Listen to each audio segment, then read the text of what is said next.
আজকে আমরা আলোচনা করব কোয়ান্টাম সংখ্যা নিয়ে।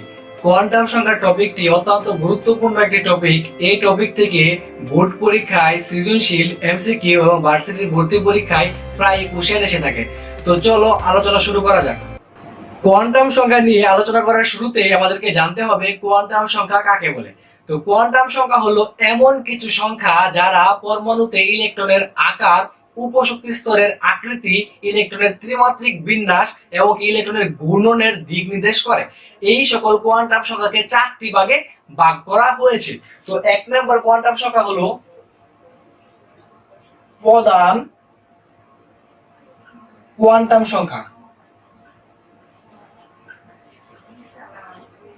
এই প্রধান কোয়ান্টাম সংখ্যাকে n দ্বারা প্রকাশ করা হয়, স্মল n দ্বারা প্রকাশ করা হয়।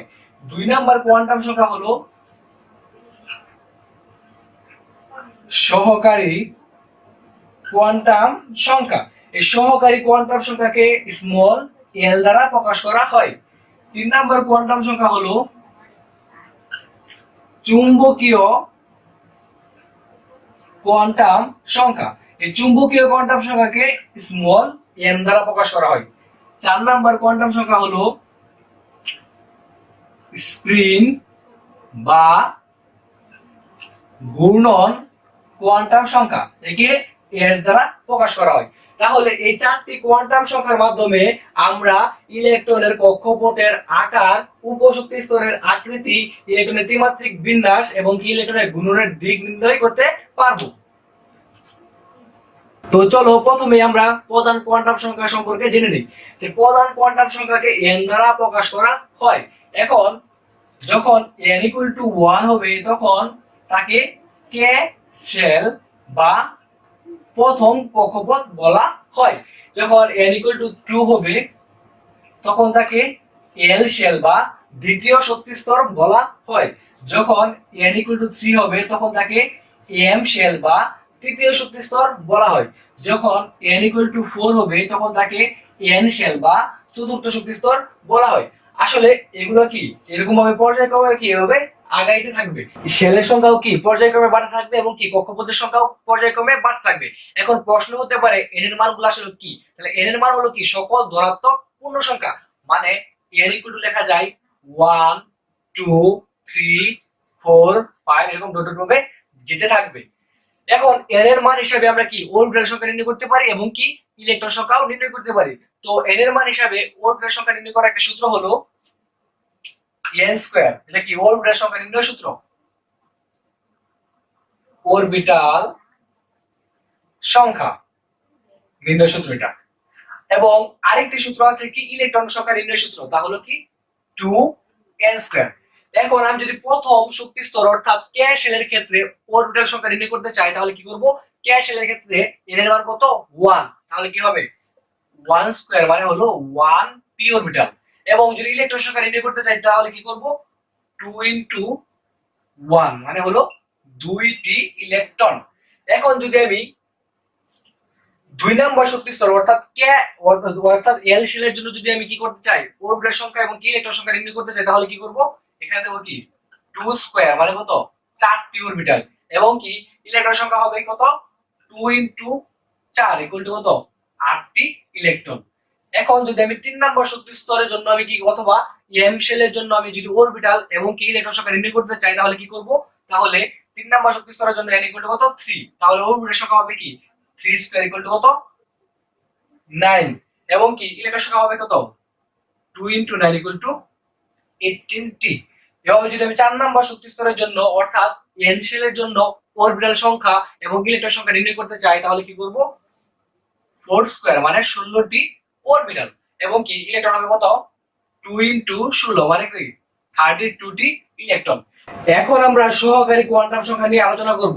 সহকারী কোয়ান্টাম সংখ্যাকে l দ্বারা প্রকাশ করা হয়। এখন l এর মানটা তাহলে কি হবে, l এর মান n এর উপর নির্ভরশীল। l এর মান হবে 0 সহ n-1 পর্যন্ত। মানে n এর মান যত হবে তার থেকে 1 কম পর্যন্ত হবে l এর মান। আমি একটি উদাহরণ দিয়ে দিচ্ছি তাহলে কি বুঝতে সুবিধা হবে। যেমন n = যদি 4 হয়, n = 4 মানে কি চতুর্থ শক্তি স্তর, তাহলে চতুর্থ শক্তি স্তরের ক্ষেত্রে l এর মান কি হবে n মাইনাস 1 মানে হলো 4 মাইনাস 1 মানে হলো 3 পর্যন্ত, মানে হলো 0 1 2 3। তাহলে এরকম n এর মান কত হবে 0 1 2 3। কখন n এর মান l এর মান 0 1 2 3 হবে যখন n ইকুয়াল টু কি 4। এখন এগুলা কি উপস্তর, এখন এই উপস্তর গুলোকে বিভিন্ন নামে বিভক্ত করা হয়েছে।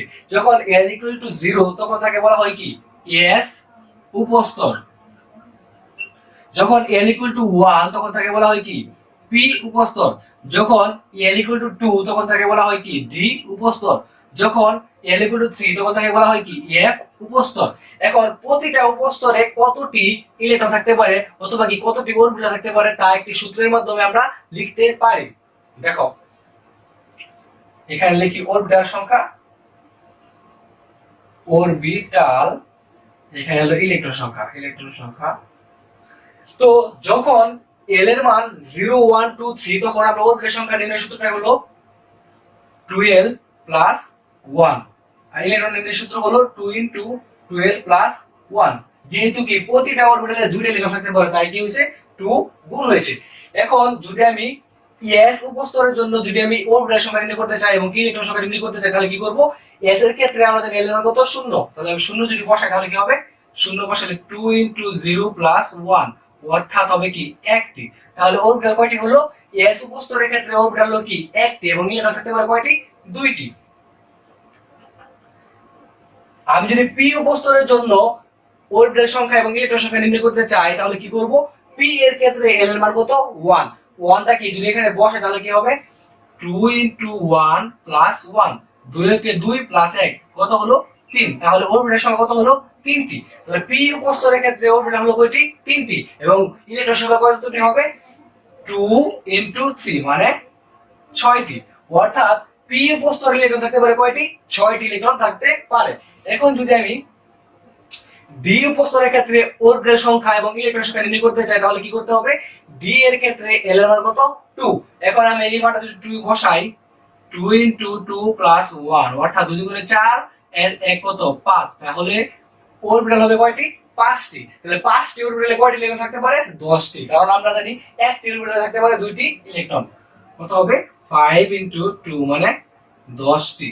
এখন যদি আমি f উপস্তরের কথা বলি, f উপস্তরের ক্ষেত্রে যদি আমি অরবিটাল সংখ্যা এবং ইলেকট্রন সংখ্যা নির্ণয় করতে চাই তাহলে কি করব, f এর ক্ষেত্রে l এর মান কত 3 মানে 3 into 2 plus 1, 3 দুগুণে 6 1 কত 7টি অরবিটাল। 7টি অরবিটালে কয়টি ইলেকট্রন থাকতে পারে 14টি ইলেকট্রন থাকতে পারে। 2 into 7 equal to কি 14টি। তাহলে কিন্তু তোমরা এই খুব সহজেই সহকারী কোয়ান্টাম সংখ্যা থেকে অরবিটাল সংখ্যা এবং কি ইলেকট্রন সংখ্যা নির্ণয় করতে পারো। এখন পরীক্ষার মধ্যে সরাসরি এমসিকিউ আসতে পারে নিচের কোনটি দ্বারা অরবিটাল সংখ্যা নির্ণয় করা যায় অথবা কি নিচের কোনটি অরবিটাল নির্ণয় করার সমীকরণ, তাহলে কি হবে উত্তর কি হবে 12 প্লাস 1। অথবা এরকম কোশ্চেন আসতে পারে l এর মাধ্যমে সহকারী কোয়ান্টাম সংখ্যার মাধ্যমে কিভাবে ইলেকট্রন সংখ্যা নির্ণয় করা যায়, তাহলে সমীকরণ কোনটা হবে, সমীকরণ হবে কি 2 into 12 plus 1। এগুলো কিন্তু পরীক্ষার মধ্যে বিভিন্ন ভাবে এমসিকিউ আসে। অথবা কোশ্চেন আসতে পারে কিভাবে f উপস্তরে কয়টি ইলেকট্রন থাকতে পারে অথবা কি f উপস্তরের ক্ষেত্রে অরবিটাল সংখ্যার নির্ণয় সমীকরণ কোনটি, এরকম ভাবে কোশ্চেন আসতে পারে। এখন আমরা চুম্বকীয় কোয়ান্টাম সংখ্যা নিয়ে আলোচনা করব। চুম্বকীয় কোয়ান্টাম সংখ্যাকে m দ্বারা প্রকাশ করা হয়। এখন আমরা প্রথমে জেনে নেই m এর মান কি রকম হয়। m এর মানটা বেসিক্যালি নির্ভর করে l এর উপর। m এর মানটা হবে 0 সহ প্লাস মাইনাস l। আমি একটু বিশ্লেষণ করে দিচ্ছি। তাহলে মনে করো l এর মান 3, l এর মান যদি 3 হয় তাহলে l এর মান কি হবে 0 সহ প্লাস মাইনাস l, মানে হলো m ইকুয়াল টু হবে 0, পরে কত হবে -3 -2 -1 +1 +2 +3। অর্থাৎ m এর মান কত হবে কয়টি হবে 1টি 2টি 3টি 4টি 5টি 6টি 7টি। l এর মান হবে কয়টি 7টি। এটাকে তুমি প্রমাণ করতে পারো আরেক ভাবে, যেহেতু l এর মান 3 তাহলে অরবিটাল থাকতে পারে কয়টি 2 into 3 plus 1 মানে 3 দুগুণে 6 আর কত 7। তাছাড়া চুম্বকীয় কোয়ান্টাম সংখ্যার প্রতিটি মান কি ও এক একটা অরবিটাল নির্দেশ করে। যেহেতু m এর প্রতিটা মান এক একটা অরবিটাল নির্দেশ করে তাহলে m এর সমীকরণ কি রকম আসছে এরকম আসছে। এইভাবে কিন্তু তোমরা সহজেই কি করতে পারো ইলেকট্রন সংখ্যা এবং কি অরবিটাল সংখ্যা নির্ণয় করতে পারো। এখানে m এর মান কিন্তু প্রতিটা মান কিন্তু একটা অরবিটাল সংখ্যা নির্দেশ করতেছে এবং প্রতিটা অরবিটালে সর্বোচ্চ ইলেকট্রন থাকতে পারে কয়টি? 2টি ইলেকট্রন থাকতে পারে। এখন আমরা স্প্রিং কোয়ান্টাম সংখ্যা নিয়ে আলোচনা করব। স্প্রিং কোয়ান্টাম সংখ্যার মূল বিষয় হলো কি ইলেকট্রনের ঘূর্ণনের দিক প্রকাশ করার জন্য। এখন ইলেকট্রন কি ঘড়ির কাঁটার দিকে ঘুরে নাকি তার বিপরীত দিকে ঘুরে তাই কি আমরা স্প্রিং সংখ্যার মাধ্যমে জানতে পারবো। এখন আমরা জানি কি ইলেকট্রন প্রথমে কি একমুখী স্প্রিং হিসেবে ঘুরে, একমুখী স্প্রিং হিসেবে ঘুরে, তারপর কি বিপরীতমুখী স্প্রিং হিসেবে ঢুকে। এখন তাহলে এভাবে আমরা লিখতে পারি যে ইলেকট্রন যদি প্রথমে এরকম ভাবে ঢুকে তারপর যদি এরকম ভাবে হয় তাহলে প্রথমটা কি প্লাস পরেরটা কি মাইনাস। ঠিক আছে, বুঝতে পারছো? তো একটা উদাহরণের মাধ্যমে বিষয়টা কি আরো ক্লিয়ার হয়ে যাবে। এখন যদি বলি পটাশিয়ামের 19তম ইলেকট্রনের জন্য 4টি কোয়ান্টাম সংখ্যার মান লিখো, তাহলে আমরা কিভাবে উত্তর করব? তো দেখো, পটাশিয়াম, আমরা জানি পটাশিয়ামের পারমাণবিক সংখ্যা কত? 19। তাহলে আমরা কি ইলেকট্রন রাশি লিখতে পারি? 1s2 2s2 2p6 3s2 3p6 4s1। এখন যেহেতু বলেছে যে পটাশিয়ামের 19তম ইলেকট্রনের জন্য কি 4টি কোয়ান্টাম সংখ্যার মান লিখো, তাহলে পটাশিয়ামের 19তম ইলেকট্রন কোনটি? 4s1 এ পটাশিয়ামের কি 19তম ইলেকট্রনটি আছে। এখন আমার কাজ কি আমি 4টি কোয়ান্টাম সংখ্যার মান লিখব। তাহলে আমি প্রথমে লিখব n l m s। তো বলো তো এখানে n এর মান কত হবে? n এর মান হবে কি, n এর মান কি সর্বোচ্চ কোয়ান্টাম সংখ্যা না, মানে কি প্রধান কোয়ান্টাম সংখ্যা। এখানে প্রধান কোয়ান্টাম সংখ্যা কত আছে? 4 আছে। তাহলে n এর মান কত হবে? 4। এবং l এর মান কি হবে বলো তো? l এর মান হবে কত? 0। যেহেতু কি s উপস্থিত আছে, আমরা একটু আগে দেখেছিলাম কি s এর থাকলে s p d f থাকলে l এর মান একটি এবং কি তা নির্দিষ্ট। যেমন s থাকলে l এর মান কত? 0, l থাকলে l এর মান 1, d থাকলে l এর মান কত? 2 এবং কি f থাকলে l এর মান কত হবে? 3 হবে। যেহেতু এখানে s আছে তাহলে l এর মান কত হবে? 0 হবে। l এর মান যদি 0 হয় তাহলে m এর মান কি অলরেডি এমনি 0 হবে। এবং কি এটা হবে কি s হবে কি হয়তো প্লাস হয়তো মাইনাস। এখন কি প্লাস হবে কি মাইনাস হবে, চলো দেখি। এটা কি যদি আমি একটা বক্স আকারে লিখি এবং কি ইলেকট্রন যদি এভাবে প্রকাশ করি, প্রথম ইলেকট্রন কি একমুখী স্প্রিং হিসেবে ঢুকে, তারপর কি বিপরীতমুখী স্প্রিং হিসেবে ঢোকে। যেহেতু এটা কি প্রথম ইলেকট্রন মানে উপরের দিকে আছে তাহলে কি হবে? এটা প্লাস হবে, মানে কত হবে? Plus half. তো আমি আশা করি তোমরা এই বিষয়টা বুঝতে পারছো। তো এরকম ভাবে যে কোনো কোশ্চেন আসলে তোমরা কি আনসার করতে পারবে। এরকম কি এখান থেকে কি কোশ্চেন আসে। তো একটা এমসিকিউ সলভ করি, চলো। এমসিকিউ একটা কোশ্চেন আসতে পারে এরকম ভাবে যে n = 4, l = 2, m = -3, s = কি +-1/2। এখন কোশ্চেন আসতে পারে কি এই সেটটি কি সঠিক কি সঠিক না। এখন কথা হলো কি এই সেটটি সঠিক না। কেন সঠিক না আমি একটু বলতেছি, দেখো তো। এখানে আমি বলছিলাম কি n এর মান যে কোনো পূর্ণ সংখ্যা হতে পারে, কোনো আমার সমস্যা নাই। 1 2 3 4 5 6 যে কোনো মান হলেও কি আমার কোনো সমস্যা নেই। এবং কি l এর মান কিন্তু n এর মান কিন্তু নির্দিষ্ট। n এর মান নির্দিষ্ট, কিন্তু n এর মান নির্দিষ্ট হওয়ার পরে বাকি মানগুলো কিন্তু n এর উপর নির্ভর করতেছে। এখন যখনই n এর মান 4 তখন কিন্তু l এর মান হতে পারে কয়টি? 3টি হতে পারে। মানে কত হতে পারে? l = হতে পারে 0 1 2 3। এখন দেখো তো এখানে কি মিলেছে নাকি। তো দেখো তো এখানে কি l এর মান কি ঠিক আছে। এখানে কি যে কোনো একটা মান থাকলে কি l কি হবে? সঠিক হবে। 0 1 2 3 এখান থেকে যে কোনো একটা মান থাকলে কি l হবে সঠিক। যেহেতু এখানে কি আছে 2 আছে, মানে কি এখানে এটার অন্তর্ভুক্ত, তাহলে কি এটা সঠিক। এখন আমাকে দেখতে হবে কি m এর মান। m এর মানটা বেসিক্যালি কিসের উপর নির্ভর করতেছে? l এর উপর নির্ভর করতেছে। আমরা জানি m = কি +-l এবং কি 0। তাহলে প্লাস তাহলে আমি কি লিখতে পারি? যেহেতু এখানে 2 আছে তাহলে কি লিখতে পারি? +-2 +-1 এবং কি 0। তাহলে কিন্তু আবার 3 কখনো হওয়া সম্ভব না, মানে কি এটা আবার কি ভুল আছে। তাহলে এই মানে যে কোনো একটা সেটের মধ্যে যদি একটা কোয়ান্টাম সংখ্যা ভুল থাকে তাহলে কি পুরো সেটটাই কি ভুল হবে। তাহলে পুরো সেটটা কি ভুল। আশা করি কি তোমরা এই বিষয়টা বুঝতে পারছো। এখান থেকে কি এমসিকিউ প্রায় আসে এবং কি গুরুত্বপূর্ণ এমসিকিউ। তো এই ভিডিও থেকে যে কোনো রকম ভাবে কোশ্চেন আসুক না কেন তোমরা অবশ্যই পারবে। তো আজকে এই পর্যন্তই।